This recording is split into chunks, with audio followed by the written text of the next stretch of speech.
Heute mit fliegenden Mäusen.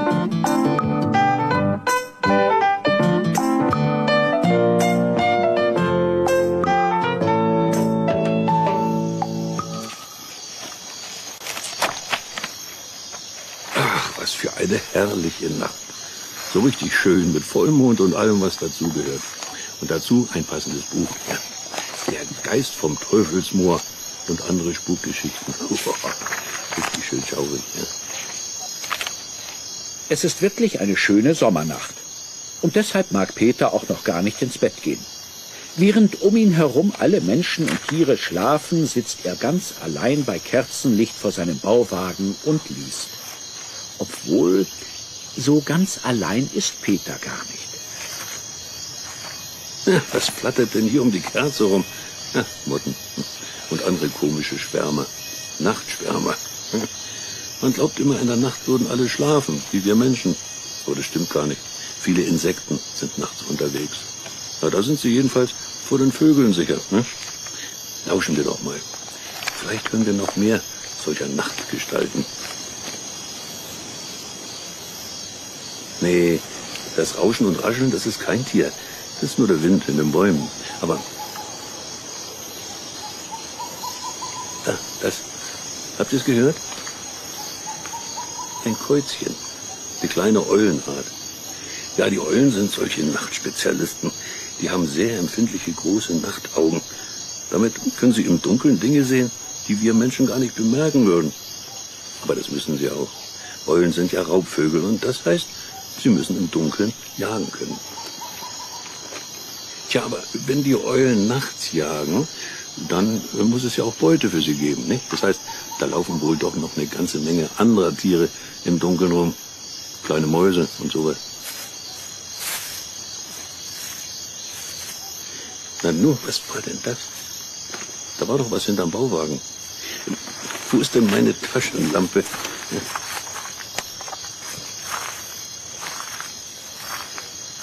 Ach, guck mal. Ach nee, ein Igel. Durchwühlt hier meinen Komposthaufen. Naja, der sucht wohl nach Würmern und sowas. Ob der die überhaupt sieht hier im Dunkeln? Ach, nee, natürlich. Der braucht ja gar nicht viel zu sehen. Hat ja eine gute Nase. Och, nur habe ich ihn erschreckt. Rollt sich zusammen zu einer Stachelkugel. Naja, ist ja seine Verteidigung. Auch gegen Raubvögel wie die Eule. Das ist ein Auto um diese Zeit. Naja, es ist die einzige wirkliche Gefahr für den Igel in der Nacht. Autos. Gegen die nützt ihm das Einrollen natürlich nichts. Und deshalb werden auf der Straße auch immer wieder Igel überfahren. Naja, ich lasse ihn jetzt besser in Ruhe, damit er sich wieder ausrollt. Muss sich ja schließlich um sein Frühstück kümmern. Ist doch mehr los in der Nacht, als man so denkt. Ja, aber für mich ist es jetzt doch Zeit zum Schlafen gehen. Ja. Ich bin ja schließlich keine Nachteule. Zumindest keine echte.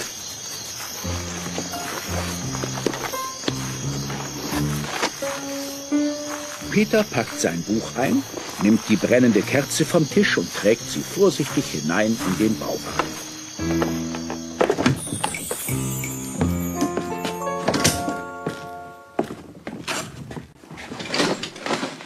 Ach ja, auch in einer schönen Nacht kommt man nicht ganz ohne Schlaf aus. Aber eine Spukgeschichte lese ich noch. Welche nehme ich denn heute mal? Ja, die hier. Die Blutsauger von Bärstadtburg. So. Es war einmal eine Zeit, wo die Menschen in Bärstadt in großer Furcht lebten. Über der Stadt lag nämlich die Bärstadtburg. Ein finsteres Gemäuer, von dem es hieß, dass Vampire dort hausen würden. Tagsüber schliefen sie in ihrer dunklen Gruft. Doch wenn es Nacht wurde, erwachten sie und flogen in der Gestalt von Fledermäusen hinunter ins Tal, um den Menschen das Blut auszusaugen. In jeder Nacht und besonders bei Vollmond vernagelten die Bärstädter Bürger deshalb ihre Türen. Na nu, war da was draußen? Nee, Quatsch, nur der Wind. So, wo war ich stehen geblieben? Ja. In jeder Nacht und besonders bei Vollmond vernagelten die Bärstädter Bürger deshalb ihre Türen. Zur Abwehr der Vampire stellten sie Kreuze auf und behängten die Fenster mit langen Ketten aus Knoblauch. Der schlimmste und blutrünstigste der Bärstädter Blutsauger war der fürchterliche Graf Berkular. Peter ist so vertieft in seine Geschichte, dass er gar nicht merkt, wie er beobachtet wird. Durch das Bauwagenfenster schaut jemand herein, ein Mann mit einer Maske und einem schwarz-roten Umhang. Doch als Peter endlich einmal zum Fenster sieht, ist das Gesicht schon wieder verschwunden. Tja, also für einen Augenblick dachte ich wirklich, da wäre jemand. Naja, weiter. Der fürchterliche Graf Berkular pflegte in Vollmondnächten dreimal an die Tür seiner Opfer zu pochen. Moment mal, das geht doch nicht. Das ist doch bloß eine Geschichte. Ich meine, nicht? Gespenster und Vampire gibt's doch gar nicht.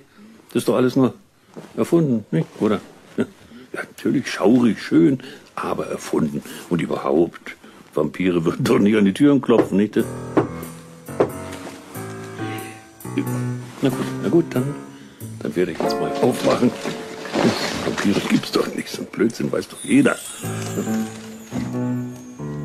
Vampire gibt's nicht. Gibt's nicht. Also los, Peter, mach die Tür auf. Autsch, meine Nase. Peter hat die Tür schnell wieder zugemacht und lauscht. Offenbar hat er dem nächtlichen Besucher beim Öffnen ordentlich eins auf die Nase gegeben. Aber wer ist der unheimliche Gast? Moment mal, die Stimme kenne ich doch. Das ist doch Herr Paschulke. Am Fuße der Treppe sitzt tatsächlich in einem Vampirkostüm Herr Paschulke, der Nachbar von Peter. Er hat seine rote Maske abgenommen und betastet seine schmerzende Nase. Guten Abend, Herr Lustig. Ich hatte bei Ihnen noch Licht gesehen und da habe ich gedacht, ich frage Sie gleich. Was, ob ich Angst vor Vampiren habe? Nein, habe ich nicht. Nein, ob Sie morgen Abend mitkommen möchten zum Tanz der Vampire auf der Bärstädter Zitadelle. Hier, lesen Sie mal. Was? Ein Zeitungsartikel? Ja, hier, diese Überschrift. Mhm. Tanz der Vampire, das große Fest der Nachtgestalten. Ein Kostümfest? Ja, was denn sonst? Ein herrlich schauriges Gruselkostümfest ist das. Und deswegen habe ich schon mal mein altes Vampirkostüm vom Dachboden geholt. Und damit werde ich mich morgen unter meine geflügelten Artgenossen mischen. Hui! Der Nachbar macht ein paar alberne Flatterbewegungen mit den Armen. Doch Peter hat etwas ganz anderes entdeckt. Über den Köpfen der beiden flattert eine kleine, dunkle Gestalt durch die Nacht. Oh, haben Sie gesehen? Da war einer Ihrer geflügelten Artgenossen. Da oben? Wie? Ein Vampir? Naja, eine Fledermaus. Da, noch eine. Es sind viele unterwegs heute Nacht. Fledermäuse? Ich verschwinde. Diese Flatterviecher waren mir schon immer unheimlich. Wir sehen uns bei Tageslicht, Herr Lustig. Der Nachbar stapft eilig über den Rasen heimwärts. Doch schon nach wenigen Schritten im Dunkeln fällt er über Peters Schubkarre. Schimpfend rappelt er sich wieder auf und verschwindet im Dunkeln. Unglaublich. Diese Unordnung bei Herrn Lustig. Das ist vielleicht ein blinder Flattermann, der Paschulke. Einer richtigen Fledermaus wäre das nicht passiert. Die kann nämlich auch im Dunkeln sehen.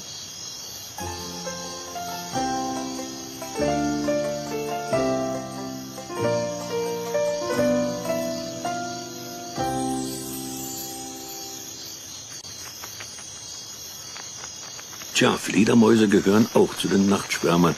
Das ist ja bekannt. Sie gehen erst in der Dämmerung auf die Jagd und dann die ganze Nacht hindurch. Auch im Stockfinstern.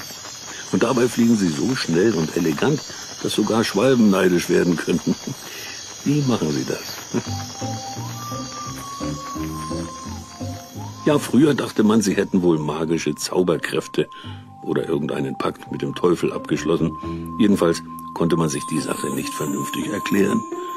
Und deshalb hatte die arme Fledermaus einen ganz schlechten Ruf.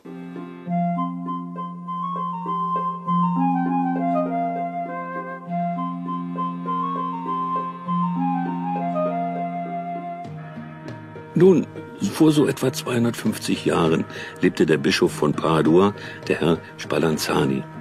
Der glaubte zwar an den Teufel, nicht aber an die teuflischen Kräfte der Fledermaus. Er wollte der Sache naturwissenschaftlich auf den Grund gehen und begann zu experimentieren. Zuerst nahm er sich eine Eule vor, denn die war ja auch ein Geschöpf der Nacht mit ganz besonderen Fähigkeiten. Der Bischof ging mit der Eule in den Dachstuhl seines Turmes und schloss alle Fenster. Nun war es stockfinster im Turm.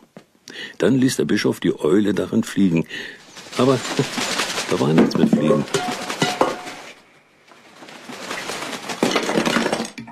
Ganz ohne Licht halfen der Eule auch ihre großen Nachtaugen nicht. Hilflos flatterte sie im Dustern über den Boden und riss alles um, was dort herumstand. Auch die Eule brauchte also Licht zum Sehen, zumindest ein bisschen.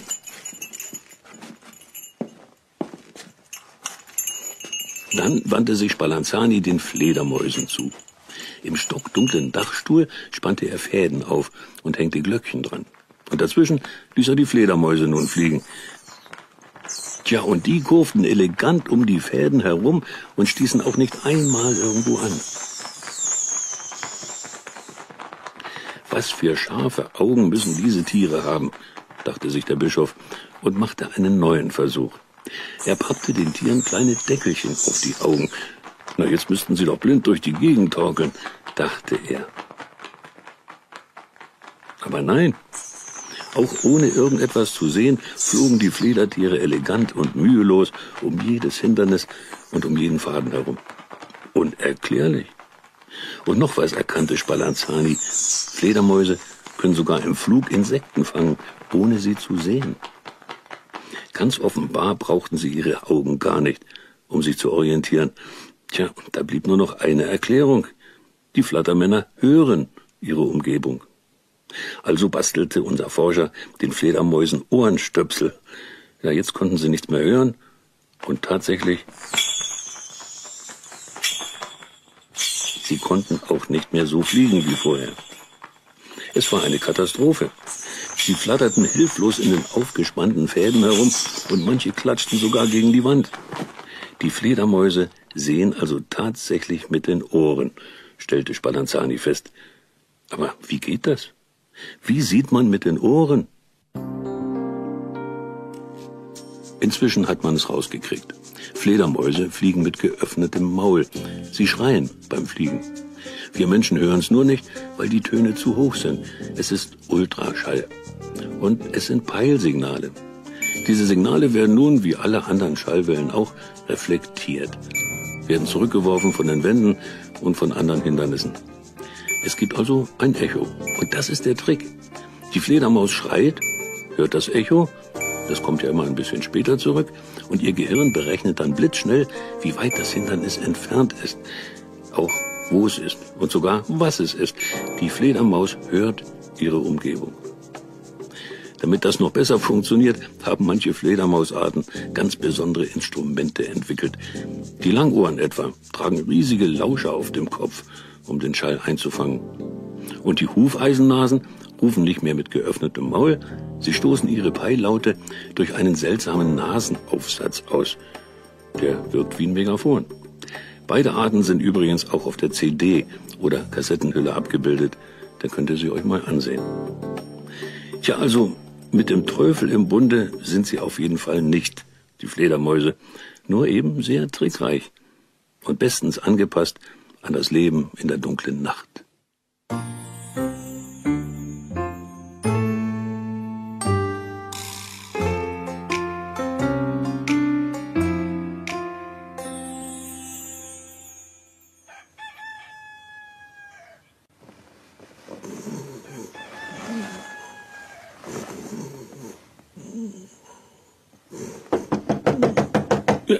Ja, was ist denn? 6 Uhr morgens, so eine Frechheit. Na, wenigstens kann es um diese Zeit kein Vampir mehr sein. Das ist doch bestimmt wieder dieser... Ja, Herr Paschulke. Es ist, wie Peter sagt. Wie in der letzten Nacht steht vor dem Bauwagen der Nachbar. Diesmal allerdings nicht im Vampirkostüm, sondern in Morgenmantel und Pantoffeln. Und er sieht ziemlich ängstlich aus. Herr Lustig, Sie müssen mir helfen. Ich werde verfolgt. Was? Ja, ein Vampir, ein echter, in meinem Schlafzimmer. Unsinn.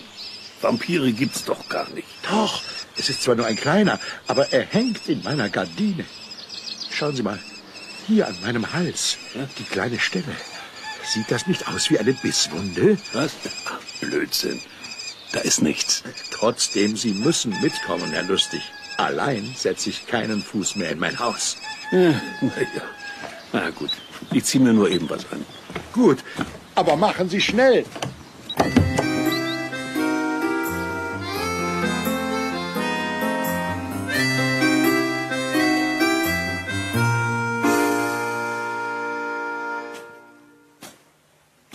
Kommen Sie, Herr Lustig. Hier oben im Schlafzimmer. Ja, ich komm ja schon. Da, in der Gardine hängt der Vampir. Peter geht neugierig auf das Fenster zu. In der Gardine hängt etwas Kleines, Dunkles, Pelziges. Und es bewegt sich sogar ein bisschen. Ja, das ist eine Fledermaus. Hängt mit dem Kopf nach unten und schläft. Oh Gott, wie niedlich. Und völlig harmlos. Diese Tierchen fressen Insekten, Herr Paschulke. Da brauchen Sie wirklich keine Angst zu haben. Keine Angst, sagen Sie? Ich habe mir diesen Zeitungsartikel über den Tanz der Vampire noch mal genau vorgenommen. Hier, lesen Sie mal. Ach, ja, Tanz der Vampire. Das große Fest der Nachtgestalten wird ausgerichtet vom Verein der Fledermausfreunde Bärstadt. Im Rahmen des Festes wird es auch eine exotische Tierschau geben, bei der echte Vampirfledermäuse zu sehen sein werden. Echte Vampirfledermäuse. Es gibt's ja. Was sagen Sie jetzt? Ja, ich sage, das hier in Ihrer Gardine ist eine völlig harmlose, insektenfressende Fledermaus. Nee, ich traue diesem Biest nicht. Und überhaupt, wie lange will das hier eigentlich noch rumhängen? Tja, eine gute Frage, aber Moment, in dem Zeitungsartikel, da gab es doch eine Telefonnummer. Ja, hier, die Hotline des Bärstädter Fledermausvereins. Na, da rufe ich einfach mal an und frage, was man da am besten macht mit einem Gardinenvampir. Tun Sie das, Herr Lustig. Und ich werde inzwischen nachsehen, ob ich noch etwas Knoblauch in der Küche habe. Für alle Fälle. Naja, wenn Sie meinen. So. 6, 3, 5, 5, 0. So, nein, jetzt bin ich mal gespannt, was der Fledermausexperte zu unserem kleinen Problem in der Gardine sagt. Guten Tag. Sie haben die Hotline des Bärstädter Fledermausvereins gewählt. Momentan sind leider alle Leitungen besetzt. Legen Sie aber nicht gleich auf. Wir verkürzen Ihnen die Wartezeit mit einer kleinen Vampirgeschichte. Es ist die Geschichte eines ganz besonderen Vampirs. Die Geschichte von Valerie von Splitterstein. Hoch oben in den kahlen Bergen, da wohnten die von Splitterstein. Sie schliefen tags in ihren Särgen und fürchteten den Sonnenschein. Doch nachts, wenn Dunkel sie umgab, dann flogen sie ins Tal hinab. Und war ein Mensch nicht auf der Hut, dann saugten sie ihm aus das Blut. 5 Söhne hatten die Vampire, und alle waren kalt wie sie. Doch auch ein Mädchen war das ihre, und dieses, das hieß Valerie. Valerie von Splitterstein wollte anders als die anderen sein. Nicht schaurig, kalt und nicht so blass. Nein, Valerie, die wollte Spaß. Sie machte ihren Eltern Sorgen, hüpfte vom Turm auf einem Bein. Sie sang und tanzte bis zum Morgen. Die Burg wurde ihr bald zu klein. Die Valerie aß Schokolade statt Menschenblut, das fand sie fade. Und auch die Sonne wollte sie sehen, obwohl es hieß, das wird nicht gehen. Doch Valerie war Valerie, und was sie wollte, wollte sie. Sie kaufte ein Solarium und baute ihre Schlafstadt um.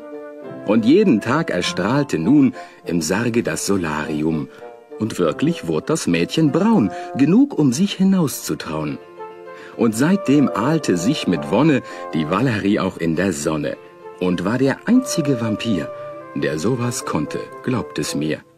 Denn Valerie von Splitterstein wollte anders als die anderen sein. Nicht schaurig, kalt und nicht so blass. Nein, Valerie, die wollte Spaß. Valerie von Splitterstein. Wirklich eine schöne Geschichte.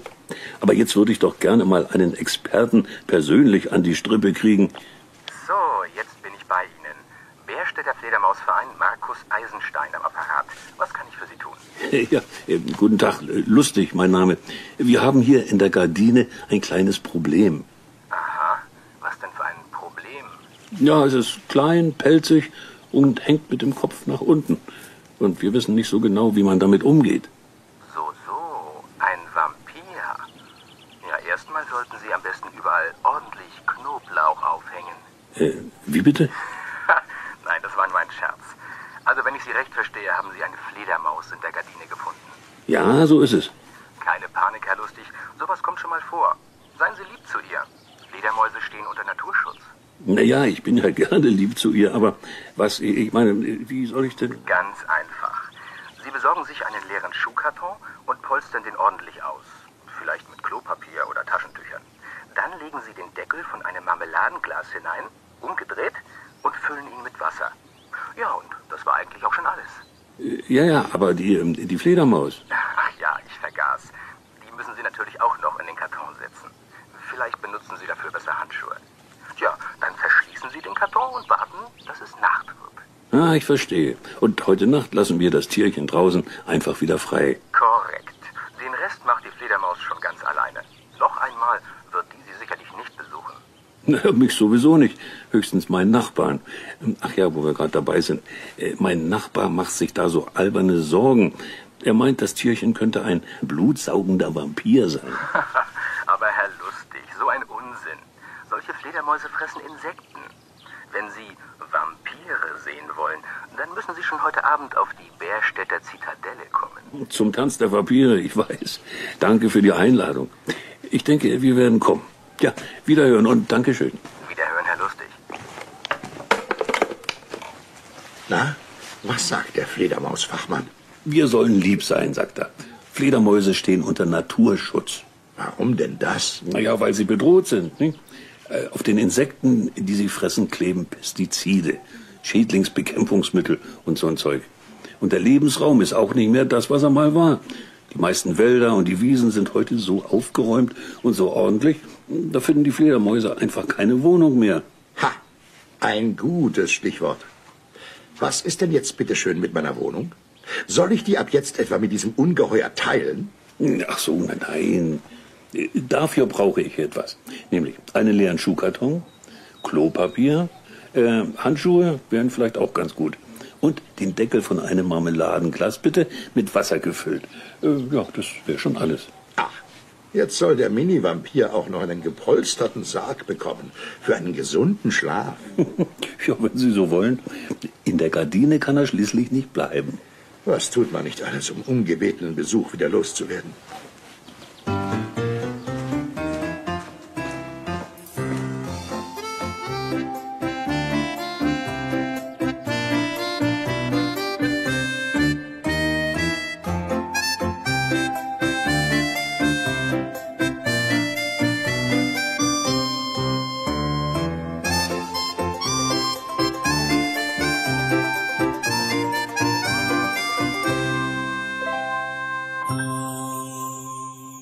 Nachdem der Nachbar einen Karton mit Klopapier und Wassernapf besorgt hat, schreitet Peter zur Tat.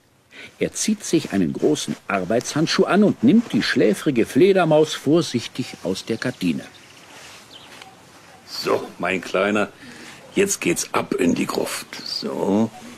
Drin ist er. Und jetzt schnell den Deckel drauf. Bloß, was machen wir denn jetzt mit dem Pappsarg? Na, ganz einfach. Heute Abend stellen Sie den Karton raus in den Garten, nehmen den Deckel ab und dann macht sich Ihr Besuch ganz von allein davon. Ich? Nee, das machen Sie. Ich ziehe ins Hotel. Da fühle ich mich sicherer. Für mich ist und bleibt das ein Vampir. Und der kommt vielleicht zurück. Was wollte das Biest denn sonst wohl in meinem Schlafzimmer? Tja, vielleicht war es eine Verwechslung. Ne? Die Fledermaus hat ihr geöffnetes Klappfenster für ein Einflugloch gehalten. Die muss hier irgendwo ganz in der Nähe ihre Kolonie haben. Vielleicht auf ihrem Dachboden. Eine ganze Kolonie unter meinem Dach.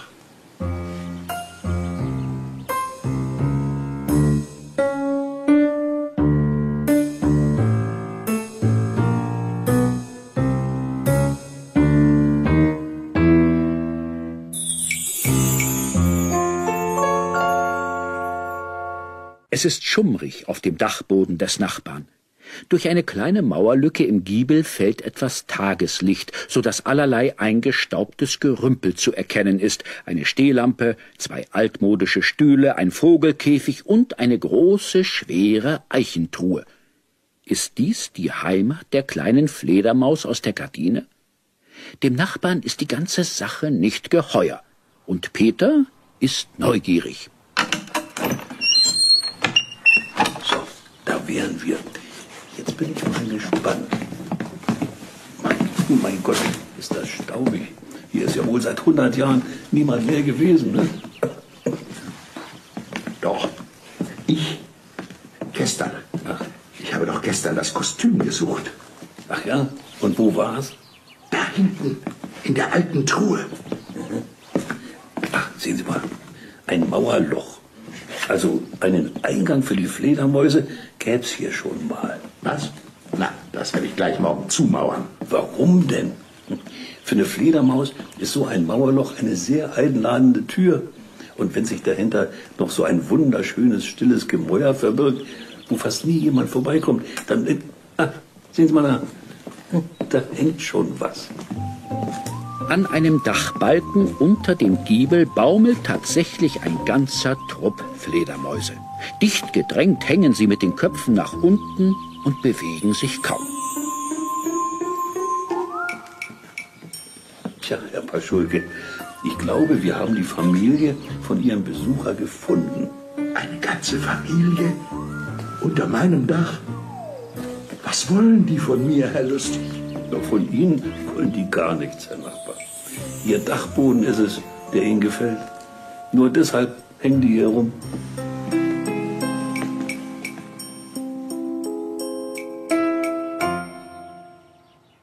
Früher lebten Fledermäuse nur in Höhlen, in Felsspalten oder in alten hohlen Bäumen. Später entdeckten sie dann auch die Gebäude der Menschen und sind eingezogen. Eigentlich kein Wunder, denn große Kellergewölbe sind für Fledermäuse genauso gut wie Höhlen. Hinter Fassadenverkleidungen können sie sich verstecken wie in Felsspalten und in einem hölzernen Dachstuhl fühlen sie sich wie in einem hohlen Baum. Und so wohnen Fledermäuse häufig ganz in unserer Nähe und wir merken es gar nicht. Denn wenn wir morgens aufstehen, sind unsere geflügelten Untermieter schon dabei, ins Bett zu gehen. Spätestens, wenn die Sonne aufgeht, haben sich die Mitglieder einer Kolonie im Schlafquartier eingefunden. Bis jeder seinen Platz gefunden hat, herrscht große Unruhe. Das ist sogar ziemlich laut. Diesen Fledermauskrach können auch wir Menschen hören, ganz im Gegensatz zu den Ultraschallradarpiepsern.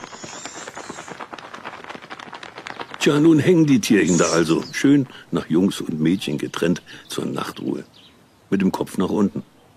Eigentlich sehr gefährlich, denn sie könnten ja im Schlaf runterfallen, tun sie aber nicht.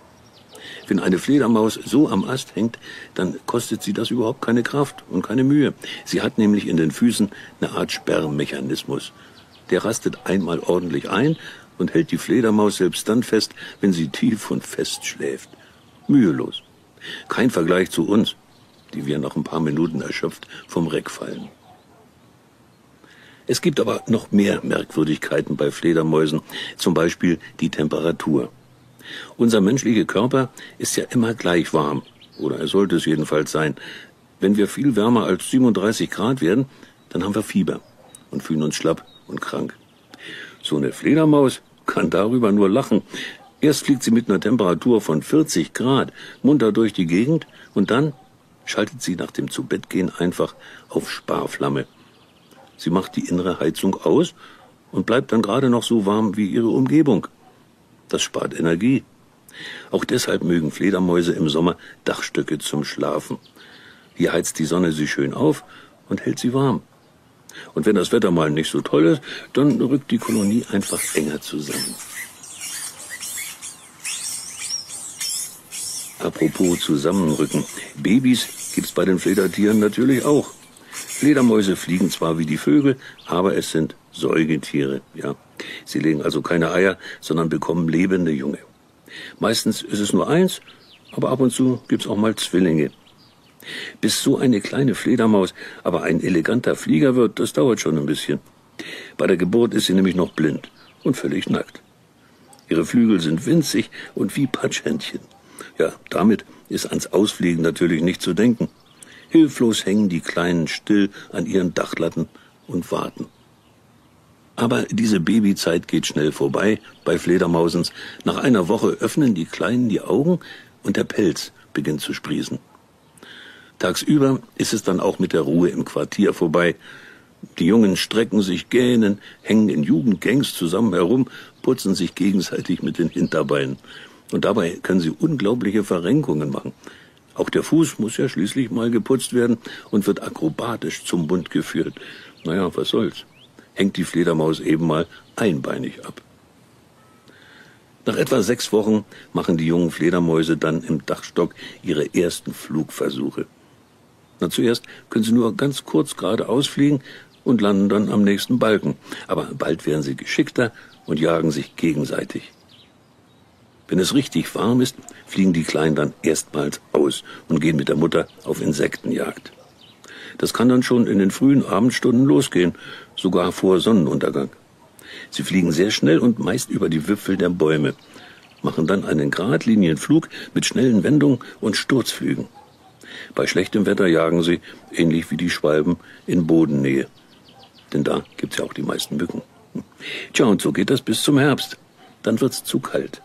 Die Fledertiere finden nicht mehr genügend Futter und suchen sich einen ungestörten Platz für den Winterschlaf.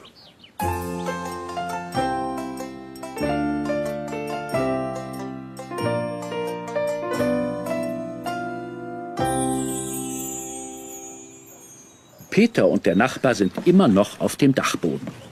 Sie haben sich jeder einen Stuhl besorgt und beobachten die Fledermauskolonie nun aus nächster Nähe. Na ja, Sie haben recht. Eigentlich sind die ja doch ganz niedlich. Und die fressen wirklich nur Insekten? Nur Insekten, kein Blut, ganz sicher. Und auch keinen Käse? Käse? Wie kommen Sie denn da drauf? Na, ist doch bekannt, dass Mäuse für ihr Leben gern Käse fressen. Sieh, ich hatte da mal welche hinterm Küchenschrank, die... Aber Herr Paschulke, diese Tiere sind doch keine fliegenden Mäuse. Die heißen nur so. Als man vor ein paar 100 Jahren die ersten Fledermäuse entdeckt hat, da haben die Leute das wirklich geglaubt. So auf den ersten Blick. Aber tatsächlich sind Fledermäuse und Mäuse genauso wenig verwandt wie Hunde und Seehunde oder wie Schweine oder Meerschweinchen. Na, dann bin ich ja beruhigt. Ich werde die Mauerlücke offen lassen. Wenn die Bande kein Blut saugt und auch keinen Käse klaut, dann soll sie meinetwegen hier oben wohnen bleiben. Eine gute Entscheidung, Herr Nachbar. Sie stören ja keinen. Krach machen Sie auch nicht. Na ja, und außerdem gehören Sie ja schließlich zur Familie. Wie denn das? Na, Sie wissen doch, heute Abend, der Tanz der Vampire. Ach so. Ja, natürlich. Das Kostümfest in der alten Zitadelle. Da brauchen Sie aber noch ein Kostüm, Herr Lustig. Was? Ach so, ja, na ja. Bis heute Abend ist ja noch ein bisschen Zeit.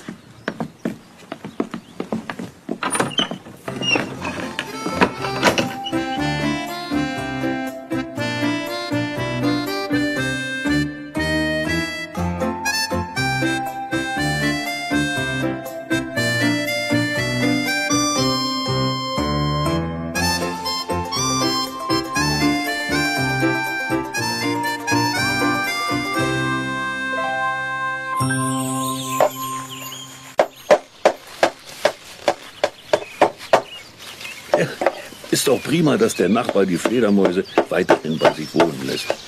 Gute Fledermausquartiere sind knapp heute, weil viele Leute ihre Dachgeschosse und Fassaden renovieren.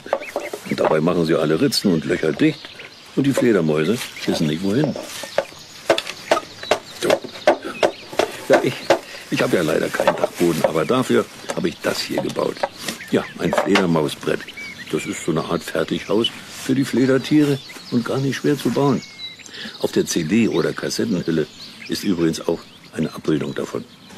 Ja, eigentlich ist ein Fledermausbrett nur ein schmaler Kasten aus Holz.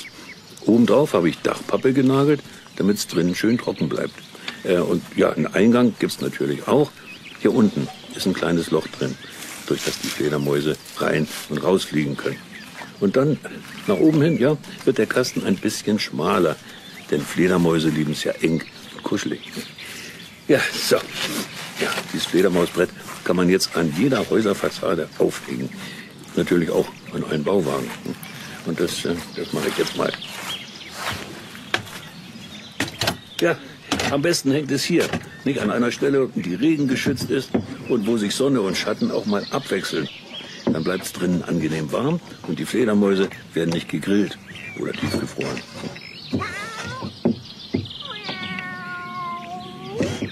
Oh, ja, katzensicher soll das Brett natürlich auch aufgehängt sein.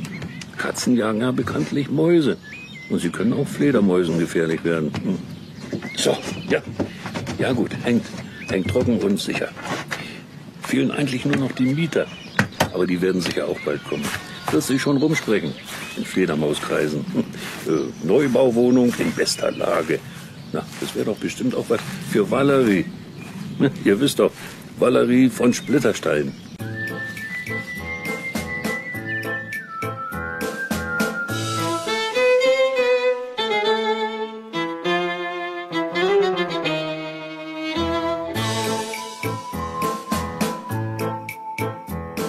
Hoch oben in den kahlen Bergen, da wohnten die von Splitterstein.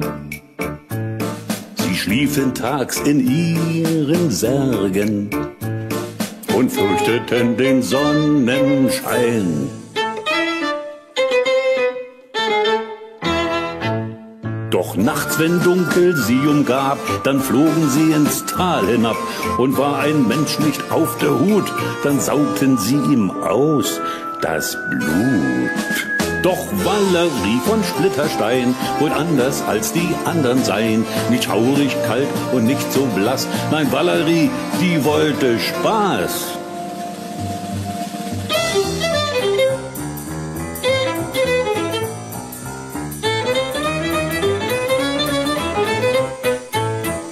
Söhne hatten die Vampire und alle waren kalt wie sie. Doch auch ein Mädchen war das ihre und dieses, das hieß Valerie.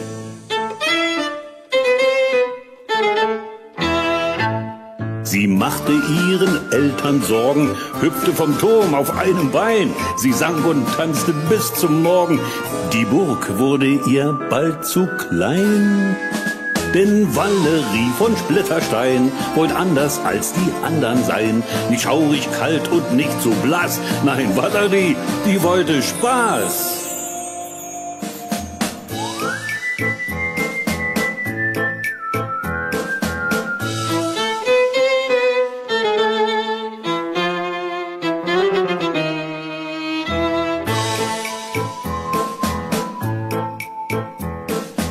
Valerie aß Schokolade statt Menschenblut, das fand sie fade. Und auch die Sonne wollte sie sehen, obwohl es hieß, das wird nicht gehen.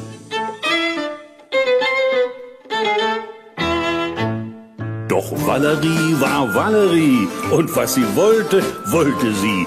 Sie kaufte ein Solarium und baute ihre Schlafstadt um.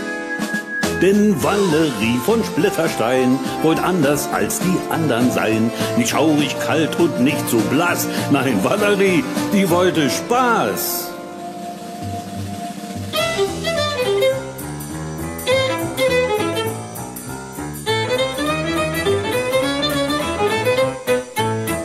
Und jeden Tag erstrahlten nun im Sarge das Solarium. Und wirklich wurde das Mädchen Bärtchen braun. Genug, um sich hinauszutrauen.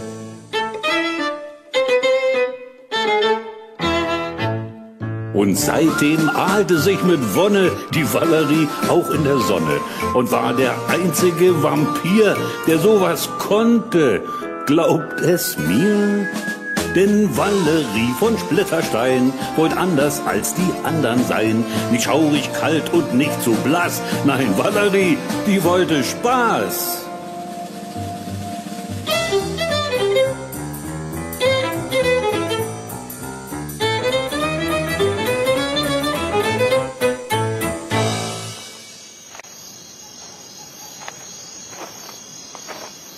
Endlich ist es Nacht geworden. Peter ist auf dem Weg zur Bärstädter Zitadelle. Dort will er sich mit den Nachbarn treffen, um das berühmte Kostümfest des Fledermausvereins zu besuchen, den Tanz der Vampire.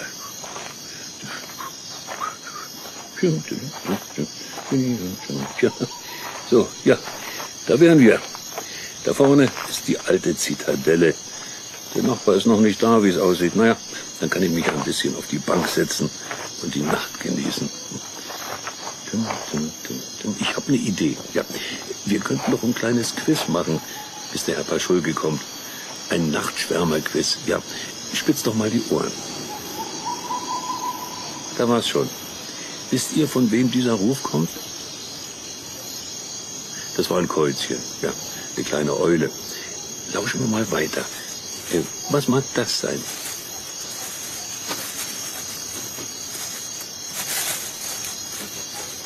Ein Igel bei der Mahlzeit. Ja. Schnauft und wühlt nach Würmern und Käfern. Und was haltet ihr denn davon?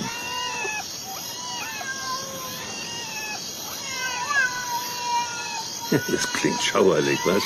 Das sind aber ganz liebenswerte Tiere, die solche Laute machen. Und die kennt ihr auch. Das ist ein nächtlicher Katzengesang. Vielleicht habt ihr euch schon mal gefragt, wieso Katzen am Tag immer so faul und schläfrig sind. Die sind eben auch gerne nachts unterwegs. Genau wie diese Tiere.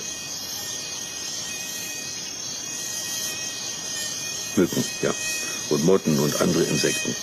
Und weil die nachts herumschwirren, sind eben auch die hier unterwegs.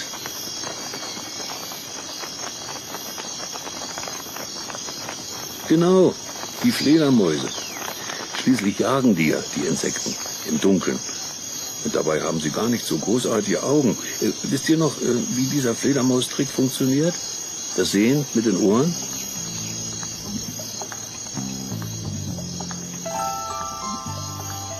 Ja, die Fledermäuse schreien beim Fliegen. Sie stoßen Peilsignale aus, die zurückgeworfen werden. Von den Wänden und von anderen Hindernissen und auch ein bisschen von Insekten. Immer gibt's ein Echo. Und so kann die Fledermaus hören, wie es vor ihr aussieht. Ob Hindernisse im Weg sind, wo die sind und auch woraus sie sind. Das ist der Fledermaustrick. Ja, diese Peiltöne können wir Menschen nun ja nicht hören, weil sie so hoch sind. Und für diese Schallwellen gibt es auch einen besonderen Ausdruck. Wisst ihr noch, wie der heißt?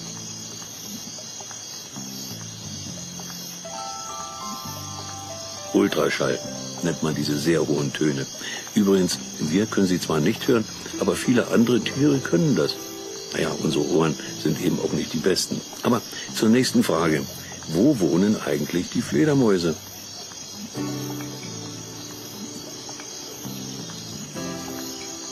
Naja, eigentlich in Höhlen, in Felsspalten und hohlen Bäumen, aber auch in der Nähe der Menschen.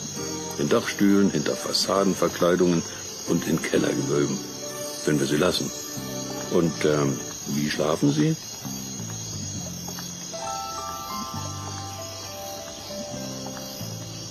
Nee, natürlich nicht zusammengerollt im Bett oder im Körbchen. Sie hängen. Sie hängen mit dem Kopf nach unten und finden das wunderbar bequem und praktisch. Ja, sowas können Vögel nicht. Was unterscheidet Fledermäuse denn noch von Vögeln? Denkt mal dran, wie sie ihre Babys bekommen.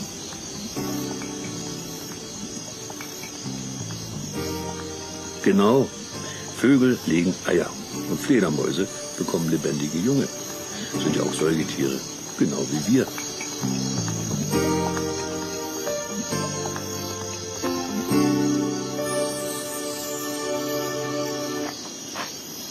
Inzwischen ist auch der Nachbar an der Zitadelle angekommen.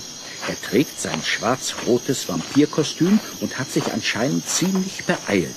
Er schwitzt und zieht wie magisch die Mücken an. Autsch, eine Plage ist das. Guten Abend, Herr Lustig. Guten Abend, Herr Paschulke. Was schimpfen Sie denn so? Ach, diese Mücken, Blutsauger. Ich hasse die Biester. Na, das sehen Ihre Verwandten aber ganz anders. Hä? Wie meinen Sie das? Na, die Fledermäuse. Was glauben Sie, warum die gerade jetzt in der Nacht unterwegs sind? Etwa wegen der Mücken? Genau. Nachts sind doch jede Menge Insekten unterwegs. Und die Konkurrenz schläft doch. Die Singvögel, da lässt sich's doch prima jagen für die Fledertiere. Autsch! Mir reicht's jedenfalls. Gehen wir rein, sonst bin ich gleich vollständig ausgesaugt. Moment mal, Herr Lustig. Was soll das denn? Sie haben ja gar kein Kostüm an. Oh, stimmt. Ja, Moment mal, das habe ich doch noch in der Hosentasche hier. Peter wühlt kurz in einer Tasche seiner Latzhose, zieht dann etwas Weißes heraus und steckt es in den Mund. So, jetzt habe ich ein Kostüm. Ha, ein Vampirgebiss.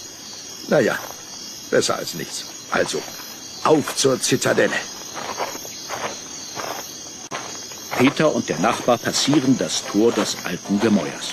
Fackeln tauchen die Gänge in rötliches Licht und überall sind schaurig kostümierte Gestalten unterwegs. Mein Gott, gibt es viele Gänge hier. Geht's jetzt hier lang oder dort? Am besten gehen wir einfach den anderen hinterher. Peter und der Nachbar folgen einigen anderen Kostümierten, die gerade in einem Gewölbegang verschwinden. 2-, 3-mal geht es um die Ecke und noch einmal. Und dann stehen die beiden plötzlich alleine da. Ich glaube, wir haben uns verlaufen. Mir kommt das alles nicht geheuer vor, Herr Lustig. Ach, Herr Nachbar, kommen Sie doch mal her. Hier, sehen Sie mal, die Tür. Eine Tür? Ja, mit einem Schild. Desmodus rotundus. Vampirfledermaus. Kann ich Ihnen helfen, meine Herren? Peter und der Nachbar drehen sich erschrocken um. Hinter ihnen steht wie aus dem Nichts ein junger Mann in eleganter Vampirtracht. Gestatten, Markus Eisenstein vom Bärstädter Fledermausverein. Haben Sie sich verlaufen? Ach, der Herr Eisenstein. Mein Name ist Lustig. Wir haben doch telefoniert. Ich erinnere mich. Sie hatten ein kleines Problem. In der Gardine, nicht wahr? Richtig. Aber sagen Sie mal, diese Tür hier, sind dahinter wirkliche, richtige Vampirfledermäuse? Aber sicher. Möchten Sie sie sehen? Ja, gerne. Herr Lustig. Herr Lustig. Sie haben doch immer behauptet, es gäbe keine Vampire. Bei uns, mein Bester, bei uns. Aber in Südamerika gibt es welche, die sich wirklich von Blut ernähren. Wir halten ein paar von diesen Vampirfledermäusen in unserem Schaugehege. Hier, sehen Sie. Gott, sind die klein und niedlich. Stimmt. Besonders furchterregend sehen die wirklich nicht aus. Nicht wahr? Und sie sind auch ausgesprochen lieb. Am liebsten hängen sie ganz eng beieinander und putzen sich. Genau wie unsere normalen Fledermäuse. Ja, und wen beißen diese Vampirchen, wenn sie beißen? In Südamerika saugen sie vor allem das Blut von Rindern. Sie fliegen an eine Kuh heran, speicheln sorgfältig ein kleines Stück der Haut ein, bis schließlich eine winzige Hautfalte zwischen ihre scharfen Zähnchen gerät. Ritsch! Die Kuh spürt den Biss kaum, doch die Fledermaus kann etwas Blut auflecken. Aber wieso leben diese Vampirfledermäuse denn nur in Südamerika? Ich meine, Kühe haben wir doch auch hier. Sehen Sie, Herr Lustig, Blut ist nicht besonders nahrhaft. Es besteht zum größten Teil aus Wasser. Deshalb muss eine Vampirfledermaus jede Nacht mehr Blut zu sich nehmen, als sie selber wiegt. Die Ernährung durch Blut kann daher nur in den warmen Tropen funktionieren. Bei unseren kühlen Temperaturen müssten die Tiere jede Nacht doppelt so viel Blut trinken. Also das schafft kein Vampir der Welt. Das ist sehr beruhigend. Aber wie füttern Sie denn Ihre Vampire? Lassen Sie die nachts rumfliegen, um arglosen Bärstädter Bürgern das Blut auszusaugen? Nein, natürlich nicht. Für unser Schaugehege bekommen wir etwas Rinderblut aus einer Schlachterei. Sie sehen also, meine Herren, es gibt tatsächlich Vampire. Aber sie sind weder gefährlich noch übernatürlich. Markus? Ach, hier bist du. Beeil dich. In 5 Minuten fängt der Tanz der Vampire an. Ach ja, natürlich. Meine Freundin Julia. Ja, wie sieht's aus, meine Herren? Wollen Sie uns begleiten? Aber gern. Deshalb sind wir ja schließlich hier. Nicht wahr, Herr Paschulke? Richtig. Auf zum Tanz der Vampire. Wozu habe ich mich denn sonst so in Schale geworfen? Sagen Sie, was wissen Sie überhaupt vom Mythos der Vampire? Oh, fast alles. Vampire schlafen tagsüber in Särgen. Und nachts fliegen sie aus, um Menschen das Blut auszusaugen. Sie mögen keine Kreuze und keinen Knoblauch. Im Sonnenlicht verbrennen sie. Und ein Spiegelbild haben sie auch nicht. Aber Sie wissen auch, Dass das alles nur erfunden ist. Ja, Schauermärchen und Legende. Na, hoffentlich wissen das auch die Vampire.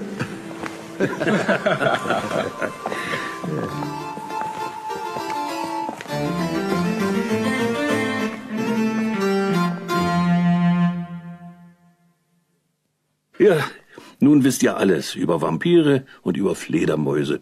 Also eigentlich könntet ihr jetzt, abschalten. Oder alles nochmal hören, wenn ihr wollt. Tschüss.